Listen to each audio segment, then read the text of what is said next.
On today's show, Canada is worried about losing its automotive industry.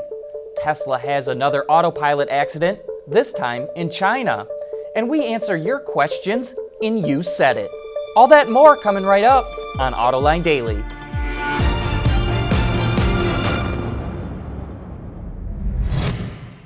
This is Autoline Daily for the 10th of August of 2016. Automotive manufacturing in North America is running red hot, but not so much so for our friends in the Great White North.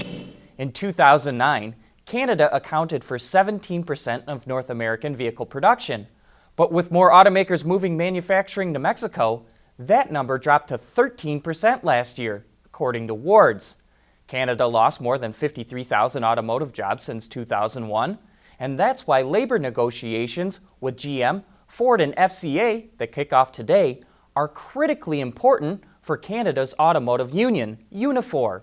And due to its weak bargaining position, Bloomberg reports that instead of seeking higher wages and better benefits, union leaders will negotiate for new investments and products to keep its plants open. The current contract expires on September 19th. Earlier in the week, Tesla got positive news regarding its AutoPilot after a man in Missouri claimed the system saved his life when the car drove him to the hospital. But now the self-driving feature is back in the news, and for all the wrong reasons. The company just confirmed another of its cars crashed while in AutoPilot mode, this time in Beijing. Tesla claims that the driver did not have his hands on the wheel when the crash occurred.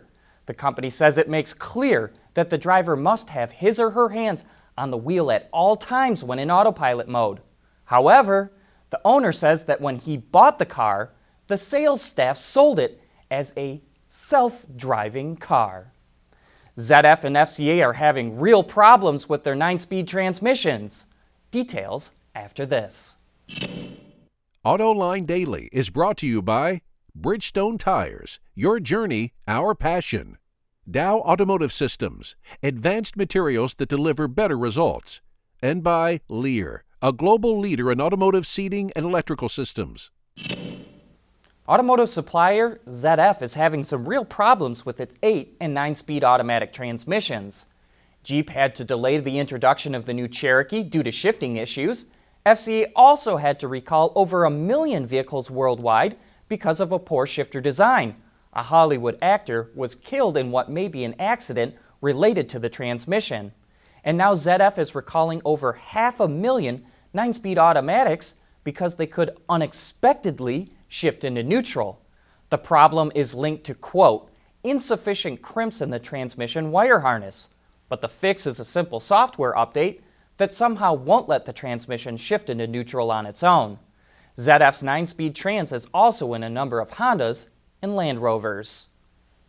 Ford just put out some sweet new video of the all-new F-150 Raptor tearing through the desert to highlight the truck's upgraded Fox shocks. The setup features larger diameter shocks that can handle harder impacts and also help improve on-road driving comfort. No, it's not the biggest news in the world, but the video sure is cool. Coming up next, John will be here with You Said It. At Bridgestone, our engineers want to help make sure you're not stuck on the side of the road. Our revolutionary Drive Guard tires are engineered to take a puncture and drive up to 50 miles. Ready to go. Watch the Olympic Archer demo at BridgestoneTire.com. And now it's time for some of your feedback. Tango R34 has been following all of our coverage on 3D printing. I'm sure you can't 3D print a forged piston, can you? If not, then there's still markets for used parts. And no, you can't print a forged piston because forging refers to a specific manufacturing process of heating and hammering. But you would be amazed at the advances in 3D printing, including printing metal parts. And I would not be surprised to see someone print a piston in the future. But right now, 3D printing is only suited for very low volume production. George Ritchie wants to know, if you had to choose a second car for your family, would you go with the Volt or the Bolt? For a second car, I think I'd go with the Bolt. Second cars tend not to get driven as much, and with a 200-mile-plus range, the electric Bolt would be perfect. G.A. Brannigan says, It's good that the Chinese are getting into pickups. Are they only interested in the American road whales? Or are smaller, more efficient pickups sold there too? Well, they are interested in smaller pickups, GA, but only as work trucks. The real eye-opener is that a number of Chinese consumers are interested in full-size pickups as their daily drivers.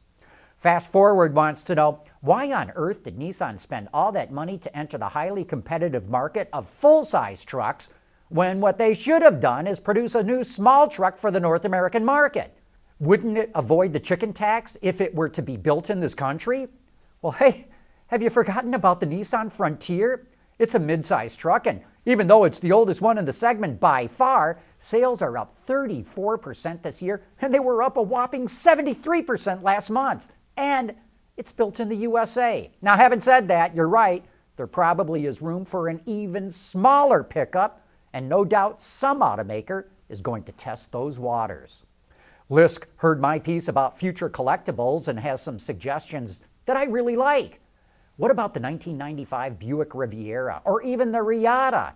Both had over-the-top styling. Both are pretty cheap, and the CRT touchscreen might still work. At that, it might. Fred wants to know, with the announcement from FCA that they will cease car production in the USA as a business decision, what is in the future as this company looks more and more like it is in an automotive death spiral? I disagree with FCA's plans to only make trucks, Jeeps, and SUVs in the U.S., but I don't see this company in a death spiral or even close to one. Yeah, their earnings are not as strong as they should be, and they have a relatively higher level of debt, but that does not translate into a death spiral. Rum and Coke asks, has Ford responded to the Chevy ad which shows a toolbox ripping a hole in the bed of an F-150? No, they haven't responded, not with an ad of their own. And while those ads attracted an awful lot of attention, the F-Series actually increased its sales lead ever since those ads came out. Bradley and Buzzard are going to make every hardcore car enthusiast cringe. I love my CVT and my 2014 Corolla Eco Plus. It is so smooth and so quiet, allowing for very easy hypermiling. I love manuals, but I am very happy with the CVT. And Buzzard adds, I have a CVT in the Juke. After you drive it a while, you don't really notice it. It's just different. And Gary Susie wants to know, how much less does a CVT cost over a transmission? Well, I'm assuming you mean over a stepped gear automatic transmission. Look, CVTs can be really expensive, but when you start talking about 8 and 9 and 10-speed automatics, the cost difference probably is not that much. XA351 GT reacted to our report that the Ford Econoline van will stay in production until 2021. That's surprising to hear that the Econoline is still in production and will stay there for 5 more years. I thought that was discontinued last year. The only vehicles that I can think of that match its longevity is the original air-cooled Beetle and, to an extent, the 911 Porsche.